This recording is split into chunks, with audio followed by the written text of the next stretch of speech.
ईश्वरीय विश्वविद्यालय। किसका विद्यालय?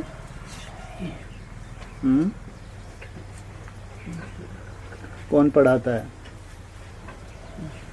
ईश्वर। जैसे वो विद्यालय होते हैं, ऐसे ये भी विद्यालय है। वहाँ भी क्लासेस होती हैं, यहाँ भी क्लासेस होती हैं। सबसे पहली क्लास कौन सी?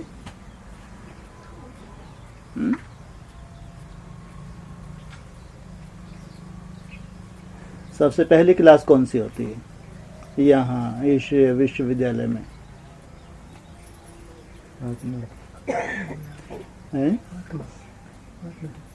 क्लासों की पहली, दूसरी, तीसरी पहुँचते हैं ना। पहली क्लास कौन सी? बेसिक। सबसे पहले होती है बेसिक। कौन सा ज्ञान मिला? अच्छा, क्या मिला परिचय?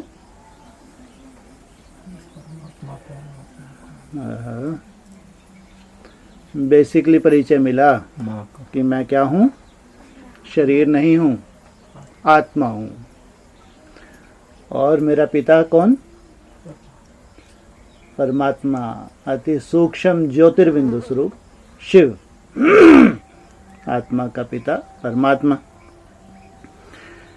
ये जानकारी के बाद बहुत मेहनत करते हैं नंबरवार बच्चे, तो उनकी एक स्टेज की जब कट उतर जाती है, जो अष्टदेव हैं उनकी कैटेगरी अलग है पुरुषार्थ की। बेसिक में जो 108 है उनकी कैटेगरी अलग है।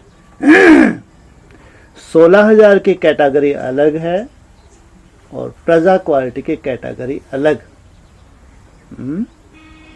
वो अपनी कैटेगरी में मेहनत करके जब पूरी कट उतर जाती है तो कहाँ पहुंच जाते हैं? कहाँ पहुंचते हैं?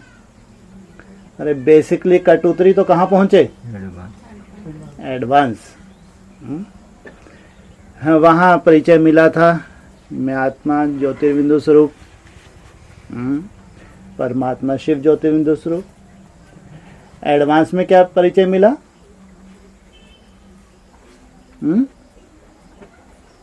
हैं? परमात्मा साकार, वो जो निराकार ज्योतिर्बिंदु स्वरूप है वो इस धरा पे साकार में, किसी देह में अपना कार्य कर रहा है। और आत्मा का परिचय क्या मिला?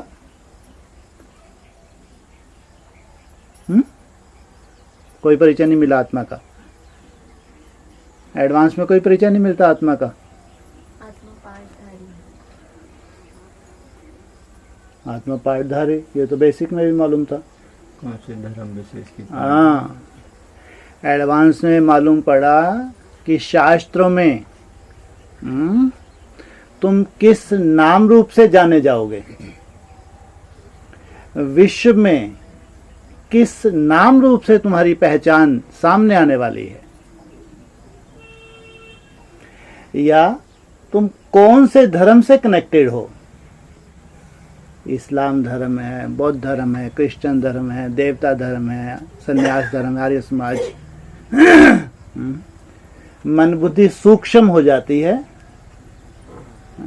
अगर अपने पार्ट की पहचान ना हो, कम से कम धर्म की पहचान तो हो ही जाती है नंबरवार। फिर जिस धर्म में टचिंग होने लगे, मैं इस धर्म की हूँ, या जो देवता धर्म के हैं वो भी अभी संपूर्ण नहीं है, फिर उस कट को भी उतारते हैं। क्योंकि अब डायरेक्ट जो शिव है वो किसी तन में मौजूद है, तो पावर डायरेक्ट मिलेगी या इनडायरेक्ट मिलेगी? डायरेक्ट। तो तेजी से विक्रम विनाश होते हैं। तेजी से नंबरवार छिलका उतरता है। तो जिनकी आत्मा रूपी सुई की पूरी कट उतर जाती है 100%, उनके लिए क्या बोला फिर? डायरेक्ट बाप से सीखोगे।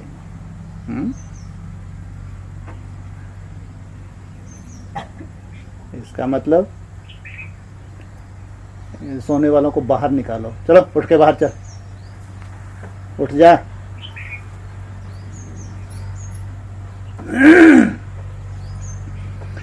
एक क्लास हुई बेसिक, दूसरी एडवांस, और वहां से भी कट उतर रही है। फिर बनना क्या है सबको? एडवांस में सबकी कट उतर जाएगी नंबरवार, तो क्या बन जाएंगे? कौन से कुल में चले जाएंगे? सूर्यवंशी कुल। जो सबसे अव्वल नंबर है वो है सूर्यवंशी कुल। तो अभी कहां तक पहुंचे? पढ़ाई के आखिरी छोर पे हैं या अभी और छोर कोई बाकी है?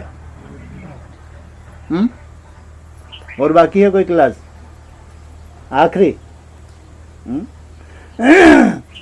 अगर कारण्याकार ने, माया ने तुम्हारा बुद्धि रूपी पांव तोड़ दिया, या तुमने डाइवोर्स ले लिया, ज्ञान से हट गए, तो दूसरी कोई है क्लास जहां तुमको उछाल मिल जाए, जहां तुम देवता बन जाओ? है? तो तुम्हारा अंजाम क्या होगा?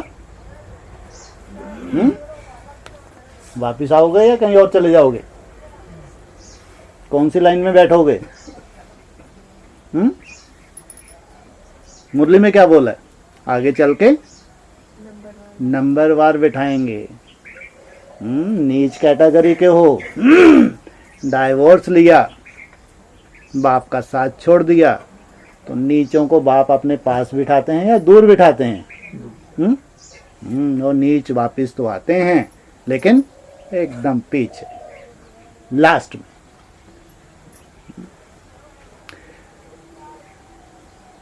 तो हम ऊंच से ऊंच बाप से पढ़ रहे हैं, ऊंच से ऊंच पढ़ाई, ऊंच पद पाने के लिए या नीच पद पाने के लिए? है? यहाँ कोई नीच पद वाला तो नहीं है। अगर माया हरा दे तो?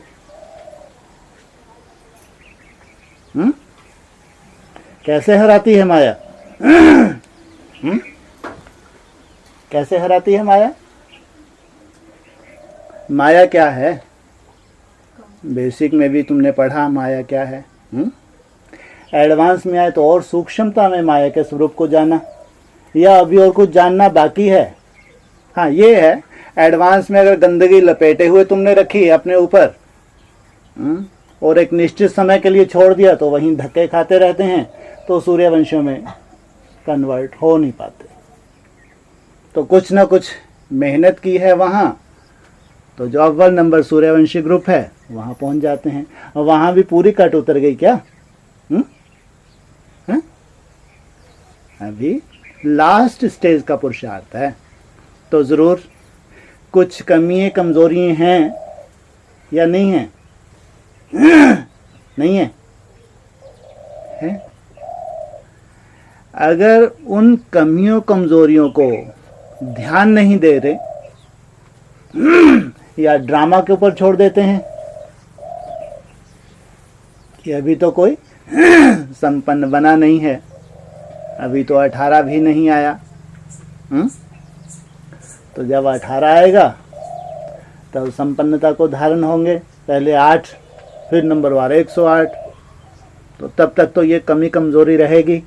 ये सही है या गलत है? हैं? अरे पहले 8, फिर 108, फिर 16,000, तो तब तक ये कमी कमजोरी रहेगी या गलत है? हैं जी? गलत है। कमी कमजोरी रहेगी तब तक, या ये गलत है परिभाषा? हैं जी? गलत। जो अधूरे ज्ञानी है वो कहेंगे सही, भक्त कहेंगे सही। हाँ? भक्त तो यही जानते हैं कि एक निश्चित जब समय आएगा तब तो मेरा नंबर लगेगा। ये है भक्त, करना धरना नहीं है। बस एक मोटी पहचान मिल गई इनको कि एक निश्चित समय पे मेरा नंबर लगेगा, तब तक हाथ के ऊपर हाथ धर के बैठे।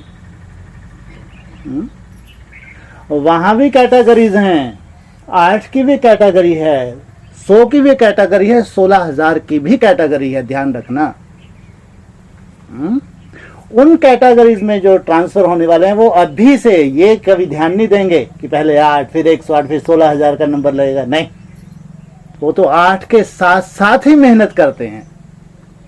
भले ही नॉलेज बुद्धि में है कि हमारे एक निश्चित समय पे हम संपन्न बनेंगे, लेकिन उनके संस्कार कैसे हैं?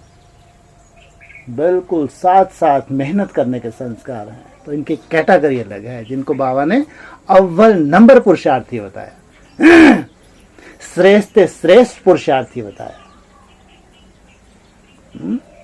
ये उल्टा ज्ञान धारण नहीं करते बुद्धि में। जो उल्टे उल्टे धर्म है वो उल्टा ज्ञान धारण करते हैं, इसलिए अलवेले रहते हैं। वो कैटेगरी अलग। तो लास्ट पढ़ाई, इसके आगे कोई पढ़ाई नहीं। और इसका भी समय बाबा ने फिक्स कर दिया। कितना समय? ज्यादा से ज्यादा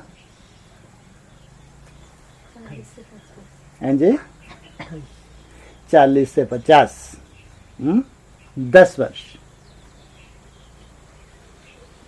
समय बहुत तेजी से जा रहा है या धीरे धीरे जा रहा है? जो श्रेष्ठ ब्राह्मण है वो महसूस करते हैं समय बहुत तेजी से जा रहा है।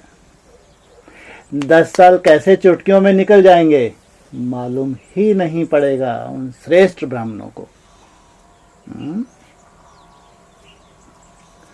बाकी तो बाबा कहते हैं दुख का एक दिन, दुख का 1 घंटा, दुख के 60 सेकंड बहुत बड़े होते हैं। दुख का 60 सेकंड 60 बार चुटकी बजाओ और तुमको कोई गहरा दर्द दे दिया जाए और 10-15 चुटकी के बाद तुम हाय हाय जोर से कर रहा हो और जब तक 60 चुटकी ना पूरी हो तब तक सहन करना पड़े, तो कितनी लंबी हो जाएंगी 60 चुटकी, 60 सेकंड। फिर कल्पना करो वो एक दिन कैसा होगा, एक महीना कैसा होगा और एक साल कैसा होगा। श्रेष्ठ पुरुषार्थियों के लिए ऐसा नहीं। उनको तो ऐसा लगता है अभी अमृत वेला उठे, अभी दिन भर कर्म करते करते बाबा को याद किया, कब समय पूरा हो गया मालूम ही नहीं पड़ा। ऐसा है या नहीं है? अभी भी ऐसा है श्रेष्ठ पुरुषार्थियों के लिए। वो अपने पुरुषार्थ में इतने मस्त हैं, इतने व्यस्त हैं, कैसे समय निकला जा रहा है ये उनसे पूछो। कनिष्ठ के लिए ऐसा नहीं है, ये कैटेगरीज हैं। ये कैटेगरी ही तुमको नंबरवार करने वाली है। जब 16,000 या 108 का जब पूरा संगठन प्रत्यक्ष होगा तब तुम्हारी कैटेगरी और तुम्हारा कुटुंब परिवार तुमको मुबारक। फिर नहीं, फिर तो जो बाबा ने बोला कि आगे चल के नंबरवार बिठाएंगे तो वही कैटेगरी में तुम बैठोगे। इसलिए ये है वैल्यूबल समय, मोस्ट वैल्यूबल समय। बाबा भी कहते हैं बच्चे ज्ञान की तिक तिक बहुत करते हैं, खूब तिक तिक है, बताने वाला पॉइंट बताते ही नहीं। क्या बोला आज मुरली में? ज्ञान की तिक तिक बहुत करते हैं लेकिन बताने वाला पॉइंट बताते ही नहीं।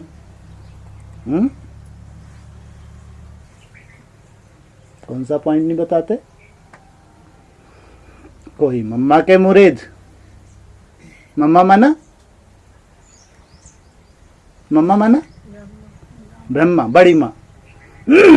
कोई बाबा के मुरीद, शैव्य संप्रदाय में कन्वर्ट हो गए, उनको कहा शंकर को फॉलो नहीं करना, ऐसे हराम खोर फॉलो करेंगे।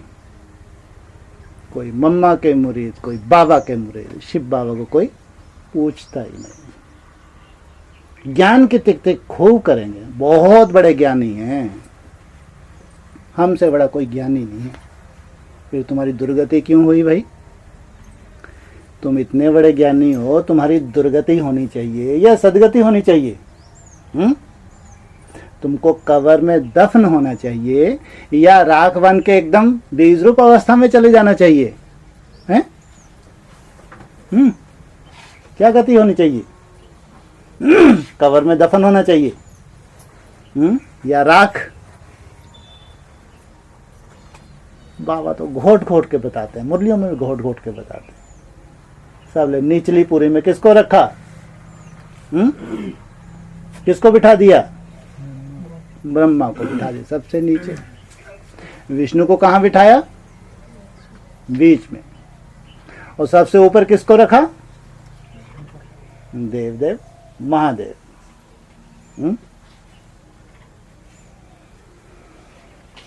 500-700 करोड़ आत्माएं, उनका पिता कौन?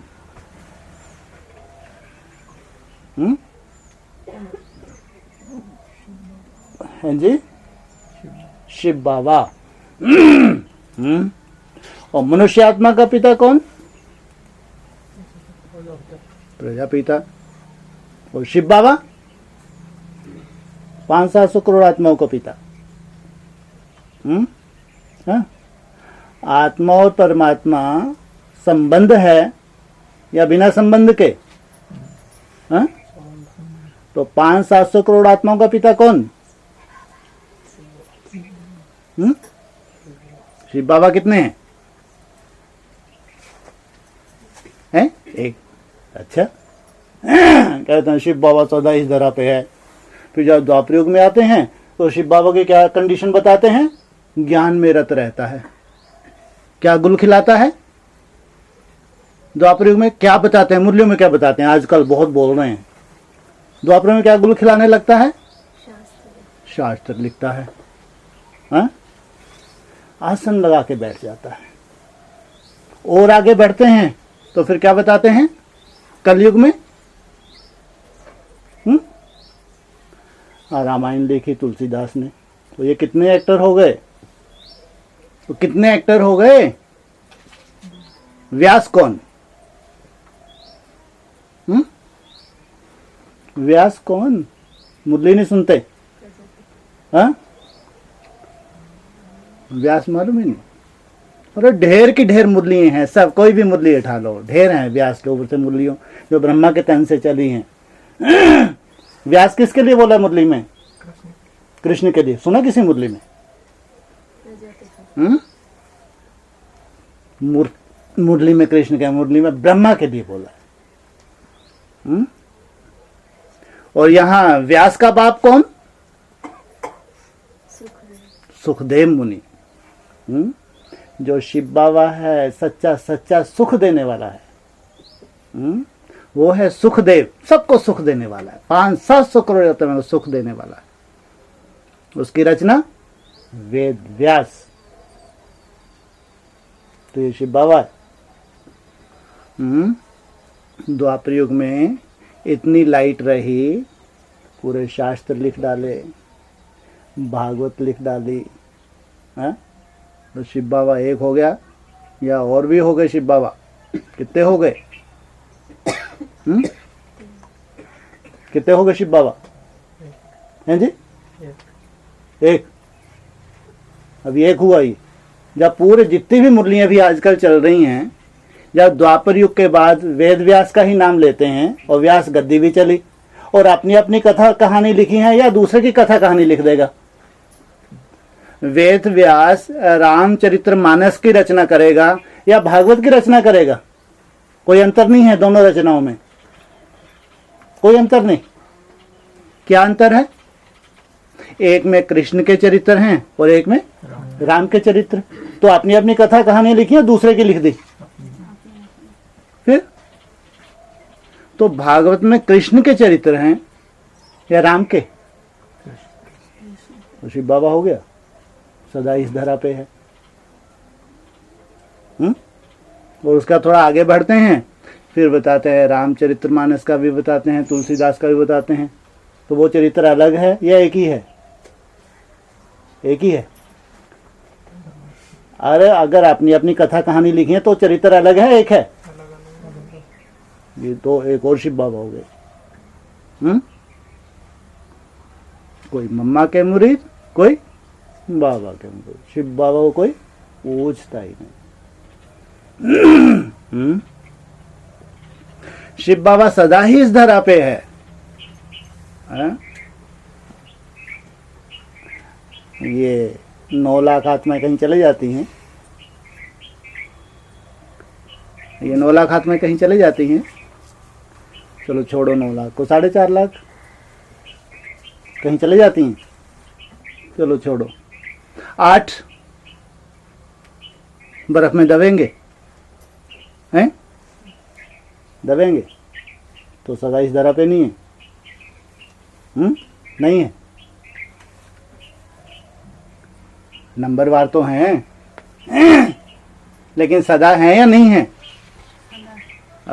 इस ज्ञान की टिक टिक तो खूब करते हैं। जो परिचय देना चाहिए वो परिचय देते ही नहीं। बाप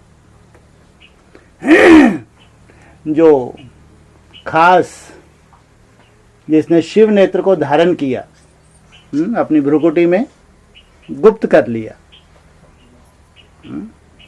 वो सीधा सीधा सब बता देगा। सीधा सीधा खोल के सब बता दे। फिर 3-3, 6-6, 8-8 घंटे की मुरली चलाने की जरूरत है? अगर सीधा सीधा ही बता दें, ये 3-3, 4-4, 5-5, 6-6 घंटे की जो मुरली है, कुछ रहस्य होगा नहीं होगा?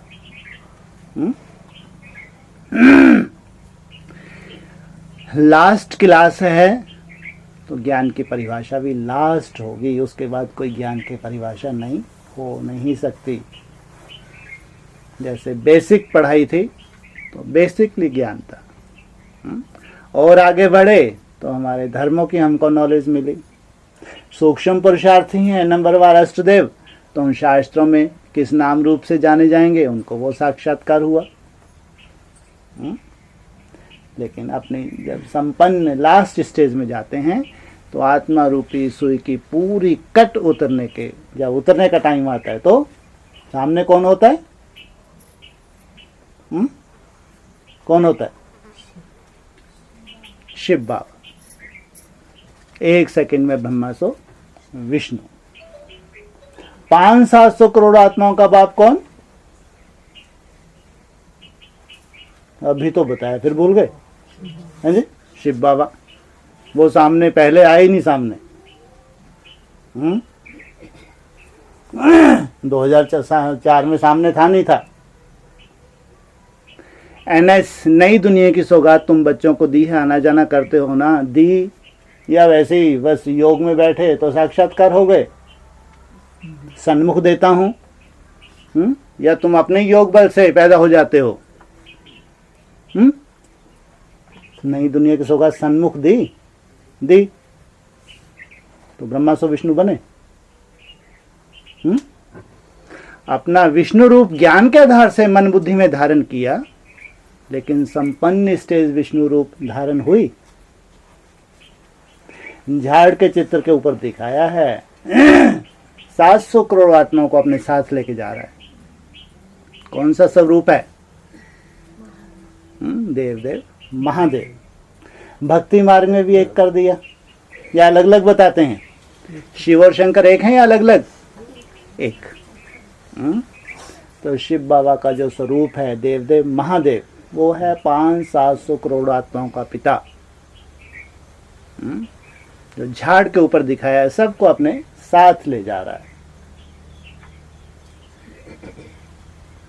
आत्मा बना के साथ ले जा रहा है। हाँ? इसलिए झाड़ के ऊपर दिखाया। उसका रचयिता कहते हैं परमपिता परमात्मा। स्टॉप, ये आगे बढ़ते हैं, स्टॉप हो जाते हैं। परमपिता परमात्मा, आगे शिव, मुरली में भी आता है। परमपिता परमात्मा शिव, पहले कौन? परम पिता, फिर हाँ? परम आत्मा, फिर बैकबोन शिव। कितने हो गए? पहले परम पिता, 500-800 करोड़ आत्माओं का पिता, आप समान बनाने वाला। फिर हीरो पाठधारी, 500-700 करोड़ आत्माओं में जो श्रेष्ठ है परमात्मा। परम पिता नहीं है, रचना है या रचयिता है? रचना है। जो कंपटीशन है, दौड़ है, उसमें अव्वल नंबर तो परम आत्मा। बैकबोन इनका कौन? शिव। बिंदी, हैं जी? साकार या अव्यक्त ज्योतिर्लिंगम? हाँ, अव्यक्त ज्योतिर्लिंगम। मैं हूं, ऐसा नहीं कि नहीं हूं, मेरा नाम भी है। नाम क्या है? शिव। स्वरूप भी है, स्वरूप क्या है? अव्यक्त ज्योतिर्लिंगम। मैं नाम रूप से न्यारा नहीं हूं। भक्त क्या बोलते हैं?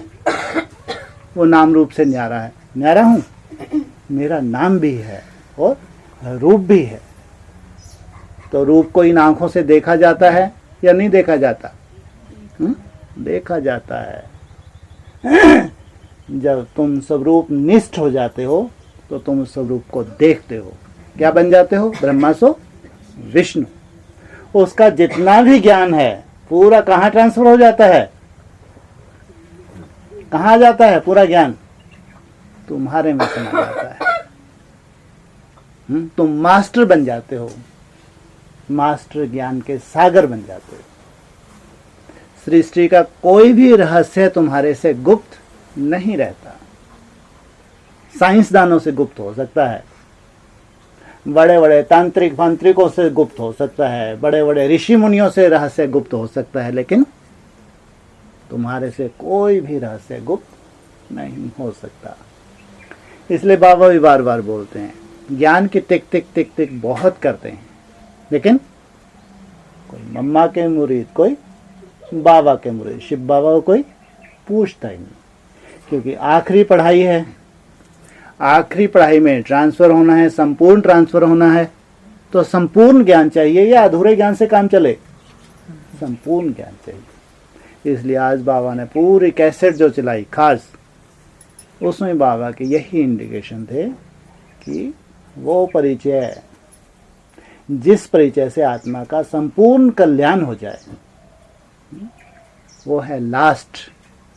आत्मा रूपी सुई की जब पूरी कट उतर जाती है तो तुम डायरेक्ट बाप से सीखते हो। अभी तुम्हारी नंबरवार कट उतर रही है। जिन जिन के अष्टदेव भी नंबरवार हैं, जैसे उनकी संपूर्ण कट उतरेगी तो क्या बन जाएंगे? ब्रह्मा सो विष्णु। तो ये है लास्ट पढ़ाई। तो माया के रूप भी लास्ट होने चाहिए या और आने चाहिए आगे चल के? हैं? लास्ट। पहले माया के, उसके बाद पहले माया जीत, फिर प्रकृति जीत, उसके बाद लास्ट प्रकोप। कौन सा है? प्रकोप। हाँ जी, अरे मुरली में आया। आखिरी है ईश्वरीय प्रकोप। ये है सबसे खतरनाक। मायाजीत बन जाते हैं तो प्रकृति जीत ही बन जाते हैं बच्चे। मायाजीत बने 5 विकारों को जीता नहीं जीता? प्रकृति को जीतना सहज है या मुश्किल हो गया? जीत लेते हैं। उसके बाद आता है ईश्वरीय प्रकोप, तुम्हारे फाउंडेशन को हिला के देखता है।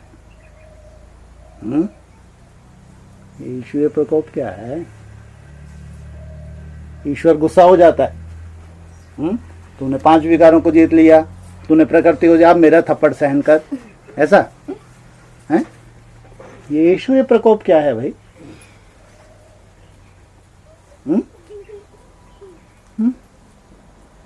सबसे पहले कौन झेलेंगे ईश्वरीय प्रकोप को? 8 नंबरवार। कितने निश्चय बुद्धि हैं जब ईश्वरीय प्रकोप उनके ऊपर हो? प्रकृति की बात नहीं हो रही, किसकी बात हो रही है? ईश्वर की बात हो रही है। जब उन 8 के ऊपर नंबरवार ईश्वरीय प्रकोप हो, नंबरवार स्थिरियम, बुद्धि रूपी पांव हिल ही नहीं रहा, तो बाप भी ठप्पा लगा देते हैं, हो गया। तो ये है लास्ट ईश्वरीय प्रकोप। उसके बाद कहेंगे संपूर्ण निश्चय बुद्धि विजयते। तो आखिरी पढ़ाई है, तो नंबरवार पेपर भी लास्ट होंगे। माया के पेपर भी अभी हो रहे हैं, तो ये लास्ट हैं। जैसे जैसे माया जीत होते जाएंगे, ऐसा नहीं कि फिर घूम के फिर माया आ जाएगी। हाँ, माया को जीता तो फिर प्रकृति को भी जीता। ये बताते हैं कि जो 5 तत्व हैं, इनमें 5 विकार समाये हुए हैं, और उन्हीं 5 तत्वों से हमारा शरीर बना है। इसका मतलब ये 5 विकार इस शरीर में हैं। जब तुम आत्मा बन जाते हो, तो जब निर्विकार हो जाते हो, तुम प्रकृति जीत भी जल्दी बन जाते हो। तो लास्ट पेपर होता है ईश्वरीय प्रकोप। उसमें जब फुल पास हुए, ब्रह्मा सो विष्णु, निश्चय बुद्धि विजयते। इसलिए बाबा को बार बार माथा ठोकना पड़ता है। हाँ, टिक टिक टिक टिक बहुत करते हैं, लेकिन जो परिचय देना चाहिए वो देते ही नहीं। ठीक, ओम शांति। क्या है ये ईश्वरीय प्रकोप? कहा है ये ईश्वरीय प्रकोप? माया का प्रकोप तो हम जानते हैं, प्रकृति का प्रकोप भी जानते हैं। भूकंप हैं, बाढ़े हैं, और जो भी प्रकृति का विकराल रूप सामने आने वाला है हम जानते हैं। ईश्वरीय प्रकोप नहीं जानते। ईश्वर कहते भी हैं, सुना भी होगा, शंकर इतना पावरफुल है, जिसकी बुद्धि को चाहे हिला सकता है, नहीं हिला सकता? नहीं हिला सकता। कोई आत्मा एकदम बीज रूप अवस्था में स्थित हो, और ईश्वर महादेव जाके उसके बुद्धि को हिला दें, और स्वयं प्रति फिर निश्चय बुद्धि। बुद्धि को सदाकाल के लिए हिलाया जाता है, थोड़ी देर के लिए डमरू बजाया जाता है? थोड़ी देर के पेपर थोड़ी देर का होता है, सदाकाल का होता है। उसका निश्चय डगमग ना हो किसी भी परिस्थिति में, ईश्वर भी पेपर क्यों ना ले। ये है ईश्वरीय प्रकोप। ईश्वर को पेपर लेने के लिए तुम्हारे सामने आना पड़ेगा क्या, थपाड़ा मारने के लिए? तुम्हारी मन बुद्धि को कहीं से भी हिला सकता है, या सामने आके थपाड़ा मारे तभी हिले? हैं? कहीं से भी हो, कहीं भी ईश्वर का सर्वव्यापी है, सर्वव्यापी है, लेकिन उसकी पावर असीम है, कहीं से भी तुमको ऑपरेट करता है। इसलिए मुरली में बोला, ऐसा स्वप्न आएगा तुम्हारा माथा कैसा हो जाएगा, ठन हो जाएगा। अरे बाप रे बाप, और तुम इतने बड़े महारथी, तो स्वप्न देख के तुम्हारी आफत हो जाए। ऐसा संकल्प वार कर दे, ऐसा खतरनाक संकल्प तुम्हारे सोच में भी ना हो, तब भी निश्चय बुद्धि बना रहे, कहेंगे आत्मा बन गया, देहभान रहित। कोई असर नहीं, ये है ईश्वरीय प्रकोप। और